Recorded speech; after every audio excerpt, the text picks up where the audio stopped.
hoax, we need a speed master. Big money flowing, that's a signal in the air. Inside of confidence, for a win we gotta care. Index and Daiso, the tools of the trade. Heels, racing tips, the winning moves are made. Heels, racing tips. What's up mga ka-BK and welcome sa Kiel Racing Tapes. Mga bata magingay. Yun. Ang galing. So kumusta ang pangarera ng siyempre Wednesday lang tayo, no, kasi walang Friday gawa ng may bagyo tayo. Si Opong, mag-iingat po kayo. Masyadong malakas tong bagyong to. Super typhoon daw to eh. Akala ko okay na si Nando, nakaalis na si Nando, pero si Opong, di ba? Anyways, nakacancel ang karera dahil sa bagyong Opong. So, meron tayong karera. Hopefully, matuloy-ulit to kasi napakalakas eh. Sa Sunday pa ata lalabas si Opong. Baka hindi naman matuloy itong September 27. So, yun. Pag wala kayong ginagawa dyan, eh, magsabong-sabong kayo sa akin, no? Joke lang. Kung sa mga gusto alam niyo na, maglibang-libang ba, yan. September 27, Saturday, yan. So, kasama yung asawa ko, what's up ka-kabikay sa pantulog ko. What's up mga kabikay, muna tayo, let's go! What's up mga kabikay? What's up mga kabikay? Sabi ng asawa ko, ayan, mga bata magigay, isang beses pa. Yan, para matapos na punta tayo sa ating giya para sa entry number race. Entry number, that's race pa, no? Race 1. Race 1, meron tayong class 4. Uy, wala tayong wala to silang ginawang tag nito. Maiden. Class 4, 42 to 56 split, 1,400 meters ang distansya. Dito sa mga kabayo ni Doc Nick Cruz. Yan, Doc Nick Cruz tayo. Siyempre, entry number 7. Yan, magaling yung mga kabayo nila. Lalo pag dihado to eh. Kaya magaling si Doc Nick Cruz pag dihado lang eh. Wala akong tiwala pag llamado eh. Kaya dahil dyan, protektahan ko to ng entry number 1 na wala kaming pakialam. Wala JBA. kaming pakialam! Nanalo siya nakaraan, tinabla ko pa yung midnight bell niya eh. Nung nanalo yung borderline, tapos midnight bell. Yun lang ang wala ako, midnight bell. Ay, nagbigay pa lang ng 2,000 yata. Diba? Tapos lagyan natin ito ng entry number entry number 3 na si Batang After 7. Alright? 713, tapos lagyan ito ng isang pang ni Sarate, Guerrero Warriors. Yan, parang parang maiden ito eh. 4 ako rito, nakakatakot eh. Diba? Eh si Doc Necros nananalo lang to pag pag dihado pag llamado, ayaw manalo nito. So kayo pala na masusunod, 7138 tayo dyan sa mga gumawa ng 126 impunto, 126.8, 126 impunto si Batang After 7. Yan, nakikita nyo yung dyan. Meron siyang 126.6 si Robotic Lay, tsaka 126.6 si Guerrero Warrior. So, yan kayo pa rin na masusunod mga amon tunay pwede nyo lagay dyan kung sinong gusto nyo. Alright? Pero para sa akin, wala nang kawalayan, parang maiden lang yan. 4 kagad, 7138. Sa mga titipid, pwede nyo solohin dyan 7, tapos ang nakikita ko, diba si Robotic Lay kasi diba bahala na kayo dyan. Let's go to race number 2. Race number 2, meron tayong class 4 ulit, 42-56 split, 1,400 meters ang distansya. 9 runners tayo mga boss. Dito kung meron silang Doc Nick Cruz, lagay nyo na rin. Siyempre, primera. Uy, posible sa kayo to. Entry number 7 na si Coles Wright. Yan. Coles Wright tayo dyan mga boss. Pero protektahan ko to siyempre. Poprotektahan ko yung taya ko dito. Ang pamprotekta ko dito, walang iba kundi si entry number 8 na si Primavera. Alright? Yan, dalawa lang, okay na yan. 7-8. Yan. Pwede nyo kumain niya si Queen Marquesa. Meron nga akong dihado rito nakikita si Lunar. Yan, si Carried Away. Dihado yan. Yan, wala sa Katie, Baka kuhain ko yan, baka kuhain ko pala yan, si Carried Away. Meron ba ako yan? Teka lang nga. Magiging natin, si Carried Away. Gusto ko yan race number 2. Yan, lagyan natin yan. Yan, si Carried Away. Para pang pang Pang to longest lang. Yan. Yan Call is right. Tapos Primavera. Tapos sama natin yung dihadong yan. Carried away. Hindi si Queen Marquesa. Malungkot nga nanala si Queen Marquesa yun eh.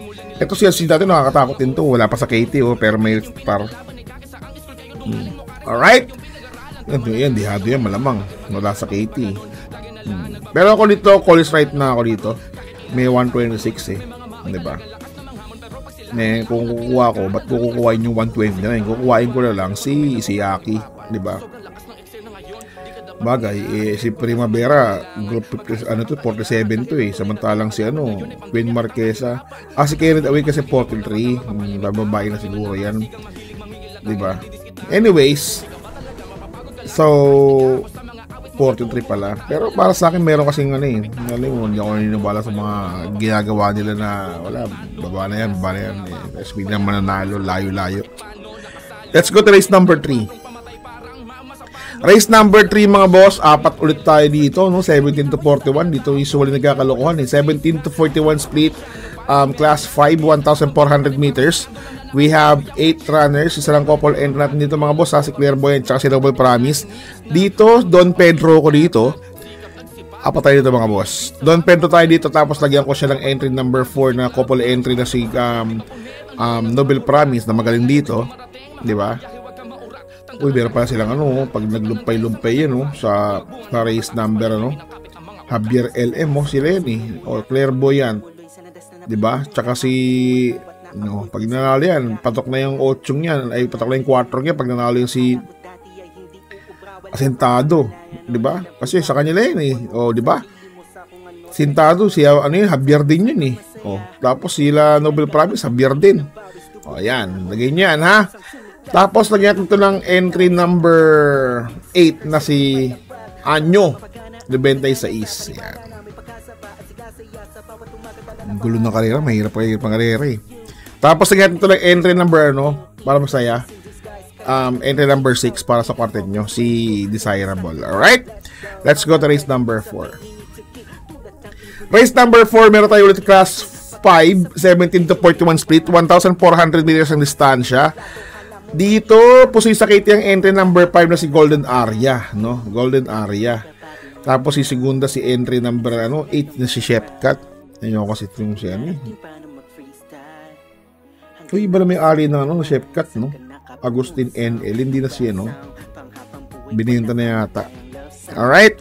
Dito na tayo dito, entry number 5 Golden Aria. Tapos lagyan natin ng Shepcat. Tapos entry number 6 na si Don Damiano. Alright? Ayun pa lang masusunod mga amon tunay 586 okay na yan. Alright? Let's go to race number 5. Race number 5 mga boss, meron tayong class 4, 42-56 split, 1,400 meters ang distansya. Dito, sa Katie ang entry number 4 na si Han City, Siya lang pinakamaganda yan. Susolohin ko na po yan. Wala kang magagawa Ang pwede niya makalaban dito si sa karerang to, si entry number 5 na si Diado pala to, si Namayan, hindi si Stepani. Ang natatakot ako dito si Stop of the Line. 'Di ba? Yung mga may pa Portal 3, tapos Lunar pa. Yan ang nakakatakot. So dito susuluhin ko po yan. Ang pwede mo morkas lang yan si Namayan, tapos ang isa pang nakakatakot na Diado na si Stop of the Line. Alright? Let's go to race number 6. Race number 6 mga boss, meron tayong class 5 ulit, 17 to 41 split, 1,400 meters ang distansya. We have 10 runners, walang couple entry mga boss, Dito dalawa lang tayo dito. Sino yung single fight na yan? Walang iba kundi si entry number 8 na si Tenacity, and of course entry number 3 na si Lady Bagred. Yan, hindi pilapil po. Kasi baka manalo yung race 1 ba yun? Wait lang double check ko lang Baka manalo yung nila. Wait lang, may nakita ako kanina sa kanila Anong kabayo yun?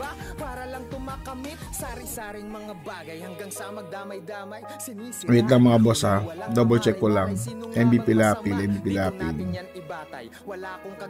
Dito ba yun? O sa kabila? Wala pala. Hindi pala.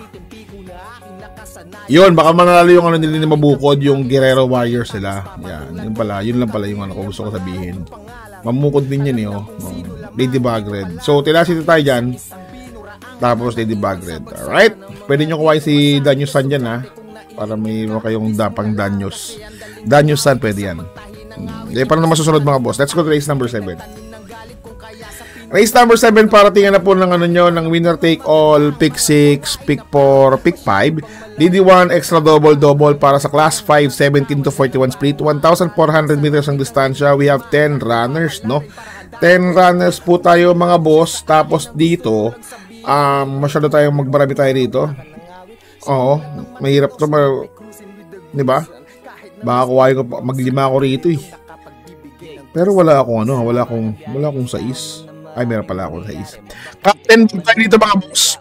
Tapos lagyan natin ng sais. Entry number 6 na si Rocking Bell.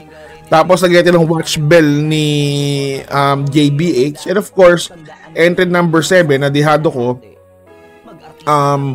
na si Etnad. Ayan. Etnad. Uy, mali. Tama, Etnad. Yan. Tapos sama nyo rin siya si Bibin Hublot mga boss tsaka si Buhayan Bato Pwede yan. Alright? Villegas yan. So, ano pa yan? Maseda pa. So, baka manalo yan. Sama niya yan. Yan ang sabi ko pang 5 ko.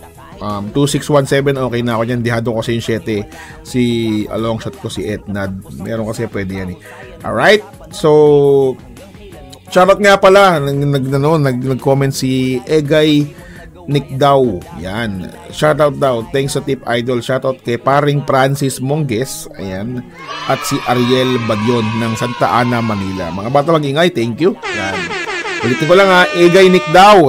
Pinamabati niya si Francis Monges at Ariel Badyon. Yan. So, that's all about it. Kita-kits tayo ulit sa araw ng Sabado tuloy. Linggo, araw ng Linggo. Sabado nga pala ngayon kasi alam niyo, walang karera pa lang ngayon. Friday, no. Anyways, that's all about it. I love you all. God bless you. Bye. What's something people don't know about horse racing? It's not just luck, it's strategy, skill, and insider tips. Welcome to Keel's Horse Racing Tips. Here, we're not just spectators, we're winners.